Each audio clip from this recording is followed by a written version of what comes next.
अब ये चीज़ आप नोट करें कि ये जो एसेंट्रिसिटी है ये डिफरेंट उसमें हो सकती है पार्ट्स में। अब यहाँ पे तो हमारे पास ये चीज़ आ रही है बेसिकली ना। अगर फॉर एग्जांपल एसेंट्रिसिटी ये तो बी पार्ट पे आ रही है, वेट ऑफ द फाउंडेशन में आ रही है। अगर लेंथ ऑफ द फाउंडेशन में हो तो हम लेंथ साइड पे जो है ना रिडक्शन इन एरिया या इफेक्टिव एरिया में रिडक्शन करेंगे। फिर इसी तरीके से अगर सेंटर में जो हो तो फिर उस साइड उस चीज़ में ये चीज़ होगी, उसमें फिर टू वे एसेंट्रिसिटी आएगी, एक्स में भी वाई में भी। जैसे कि यहाँ पे लिखा हुआ है कि if resultant load acting on the base is eccentric in both the b and the n direction, it must fall within the diamond shaped curve shown in 5.17। ठीक है, मैं हम इसी की बात कर रहे हैं। For the contact pressure to the compressive along the, यही बात कर रहे हैं कि फिर उसमें टू वे एसेंट्रिसिटी होगी। इसमें जो चीज़ आपको नोट करनी है वो ये नोट करनी है कि इसमें ऊपर जो एसेंट्रिसिटी अगर एक्स साइड पे हो तो फिर तो आप जो एक्स पे रिडक्शन करोगे एक्स साइड पे। अगर वाई पे हो तो वाई में आप रिडक्शन करोगे, जैसे यहाँ पे लिखा हुआ है। या आप नोट करें कि यहाँ पे ना एक्स में मसला आ रहा है, तो मतलब एक्स साइड एक्स साइड पे एसेंट्रिसिटी आ रही है, तो हमने एक्स से बी इफेक्टिव मतलब B effective is equal to B minus two ये लिया है।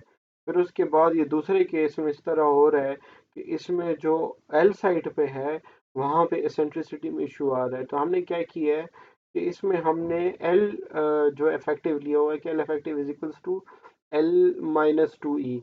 अब इसमें बात ये आती है, एक और जो आपको बात याद रखनी है वो ये है कि अगर for example two way eccentricity है तो उसमें हम एक्स में और वाई में दोनों एक्सिस पे जो है ना मतलब लेंथ में और ब्रेथ में दोनों में हम रिडक्शन करेंगे, जिस तरीके से यहाँ पे अलग अलग से हुआ हुआ है। और इसमें एक और चीज़ भी होगी वो भी आपको याद करनी है कि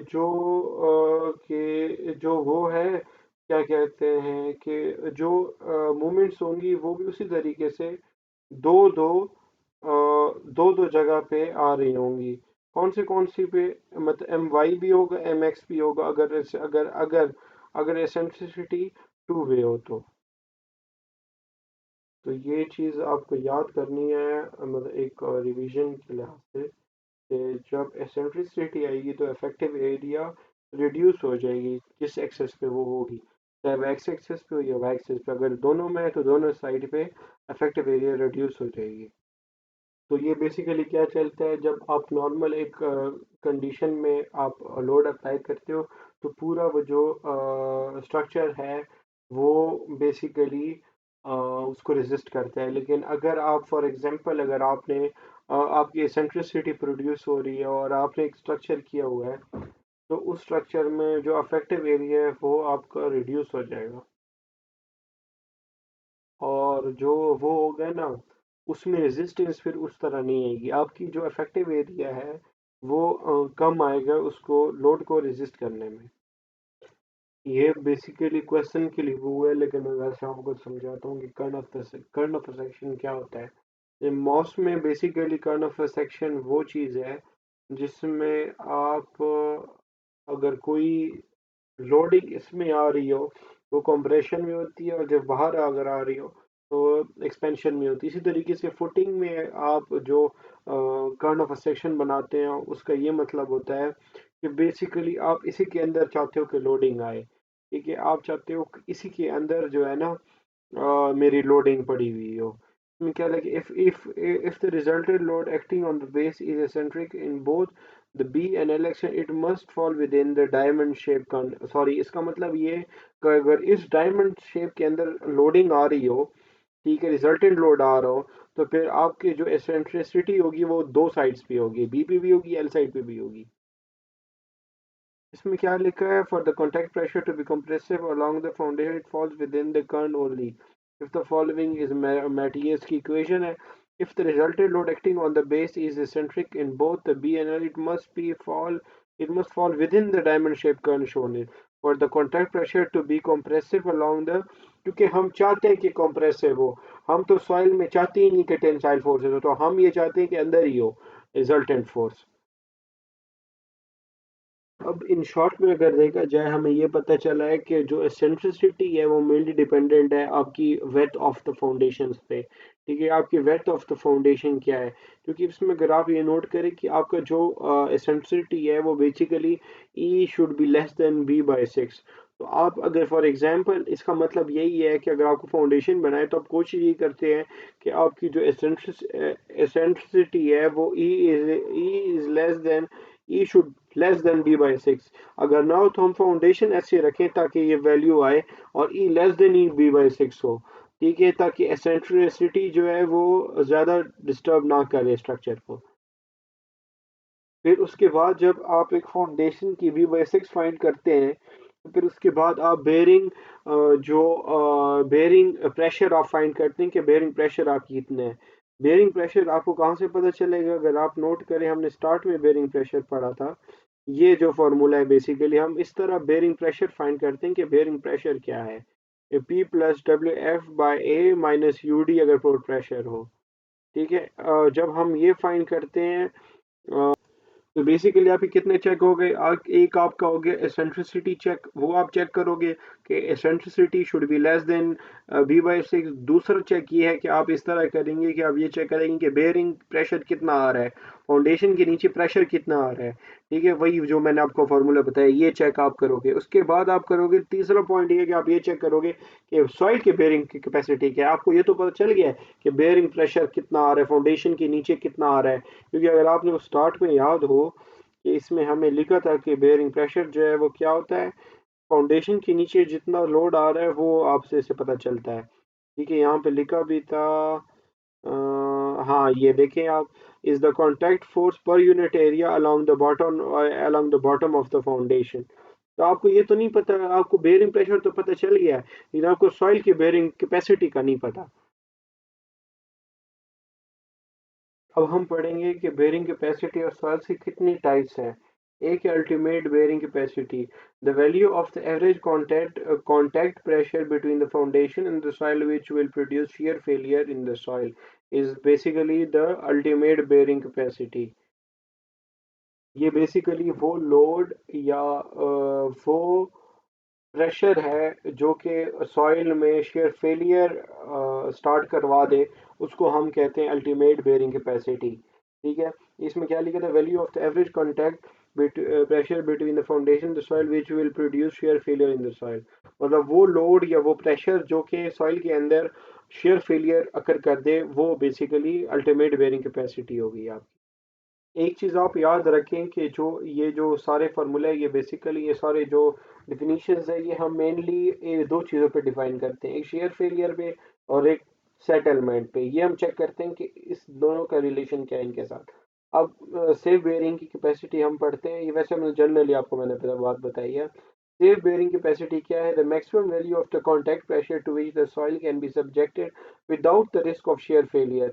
this is based solely on the strength of the soil and is simply the ultimate bearing capacity divided by the suitable factor of safety।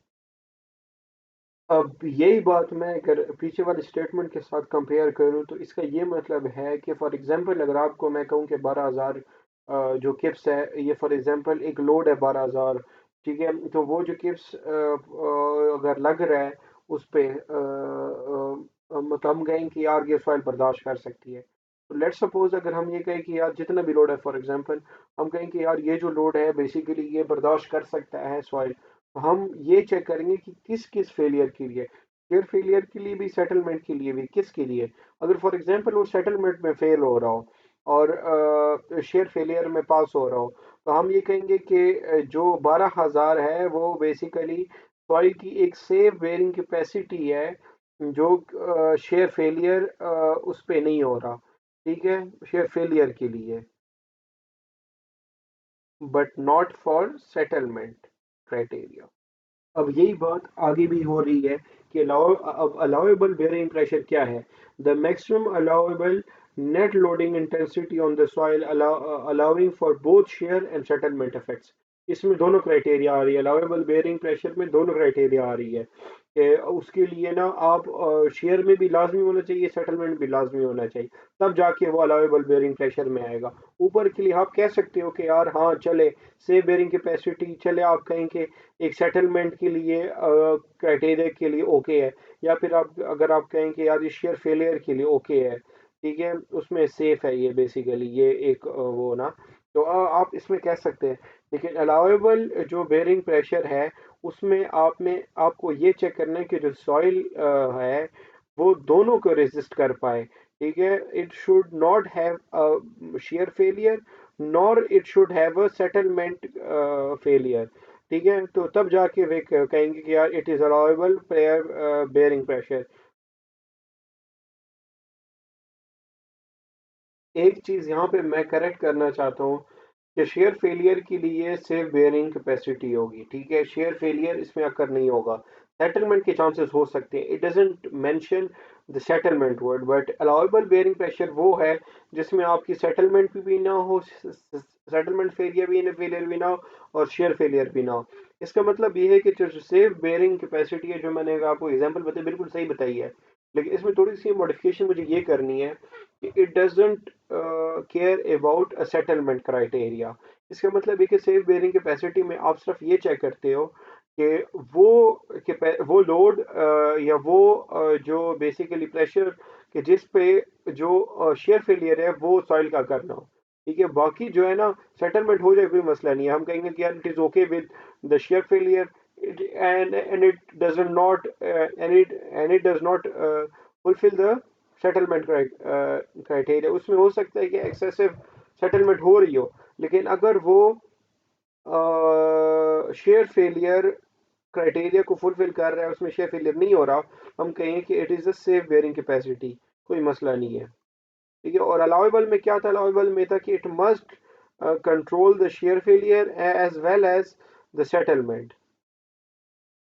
नीचे क्या है, नीचे लिखा है कि some definition bearing capacity soil to hold the forces from the superstructure without undergoing shear failure और excessive settlement, ये वही वाली बात जो मैंने आपको बोली थी, ठीक है, कि दोनों क्राइटेरिया को फुलफिल करना चाहिए, बेयरिंग कैपेसिटी का मतलब ये है।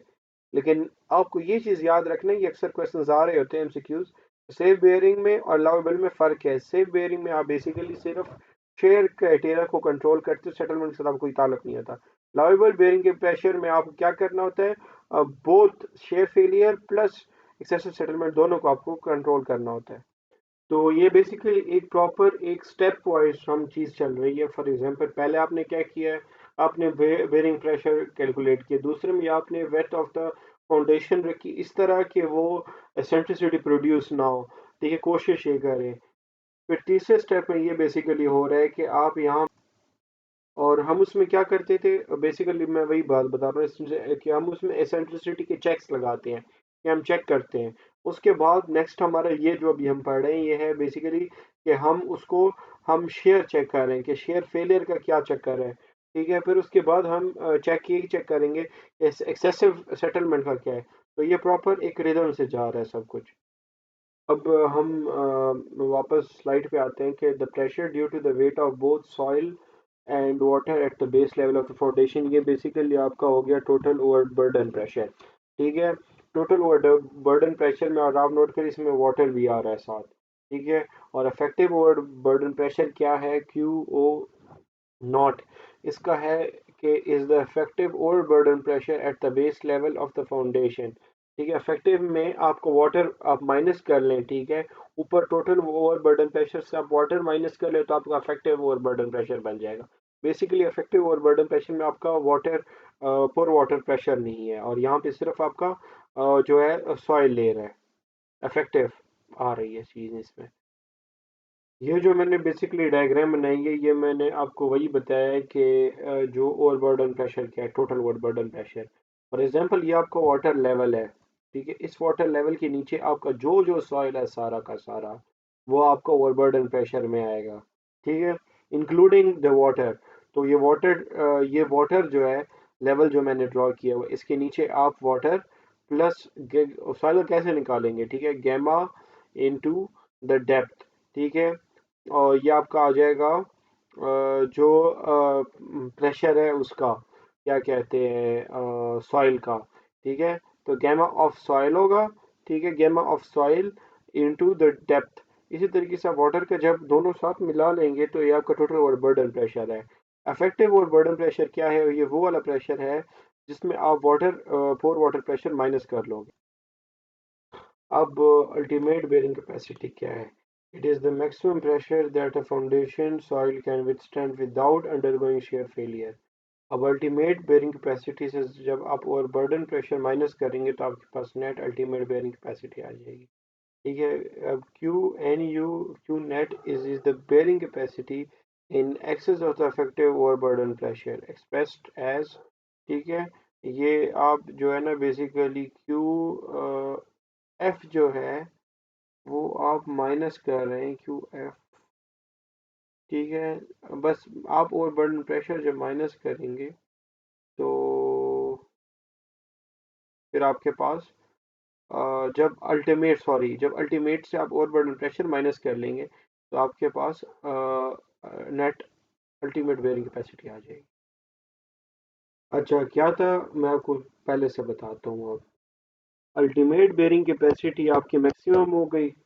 The maximum pressure that a foundation can withstand without undergoing shear failure is called ultimate bearing capacity। ठीक है, ये हो गया। अब अल्टीमेट बेयरिंग कैपेसिटी जो है उससे आप ओवरबर्डन प्रेशर माइनस कर लो। ठीक है, ये आपने माइनस किया तो आपके पास आ गया net net ultimate bearing capacity. ठीक है, उसके बाद नेक्स्ट क्या है? नेक्स्ट है आपके पास ग्रॉस अलाउेबल बेयरिंग कैपेसिटी।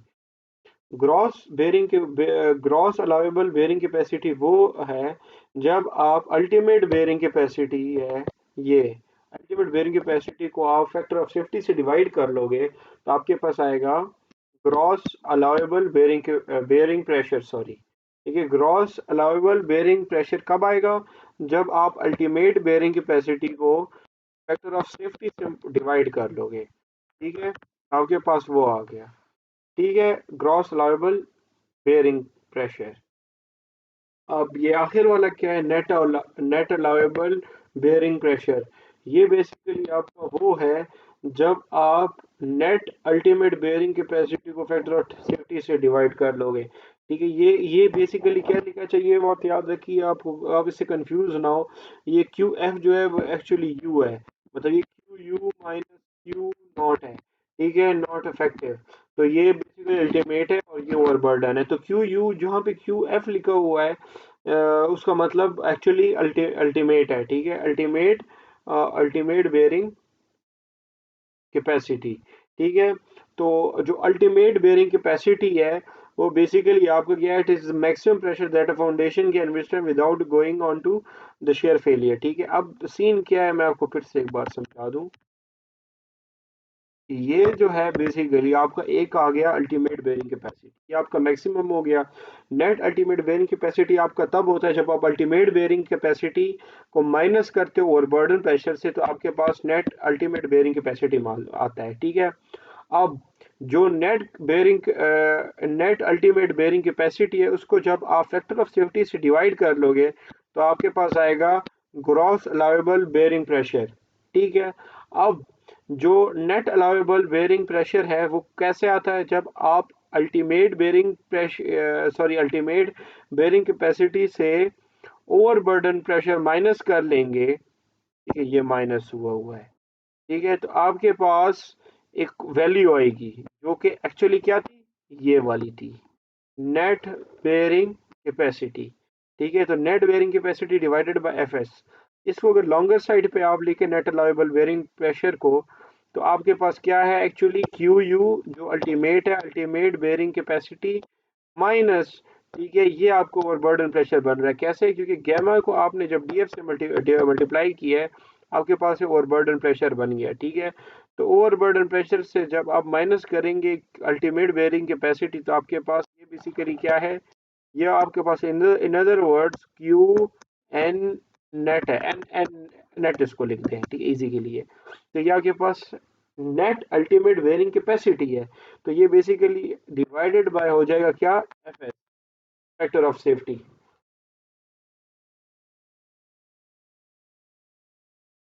अब हम पढ़ेंगे safe bearing capacity. It is the safe extra load the foundation soil is subjected to in addition to initial overburden pressure. इसका फॉर्मूला है क्यू एन, जो है बेसिकली क्यू एन आपके पास क्या था,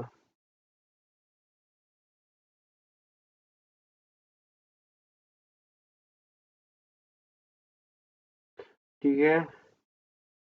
So it is the safe extra load the foundation soil is subjected to in addition to the initial overburden pressure। ठीक है, तो Q नॉट आपका ओवरबर्डन प्रेशर हो गया, F आपका फैक्टर ऑफ सेफ्टी हो गया। अब क्यू एन इसमें बेसिकली आपका मेरे ख्याल में ये नेट अल्टीमेट है मेरे ख्याल में। अब ये कंफर्म नहीं है कि क्या है इसमें, ठीक है, लेकिन ये आपका हो गया से bearing capacity, net ultimate bearing capacity. अच्छा, बस ये कुछ होगा, ठीक है। अच्छा, foundation it is the part of the structure which is in direct contact with the soil.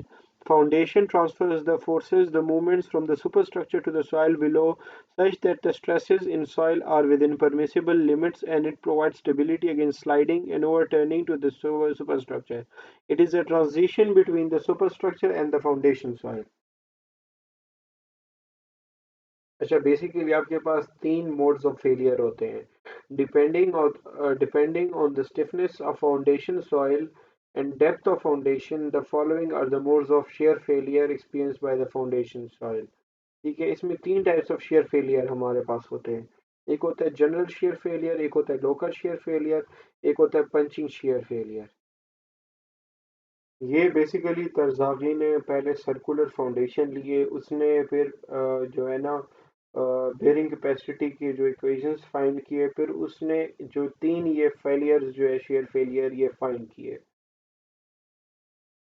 अब क्वेश्चन ये राइज होता है कि how would you know that which type of shear failure is occurring in which type of soil, and which type of soil can you experience which of the shear failure, which type of the shear failure.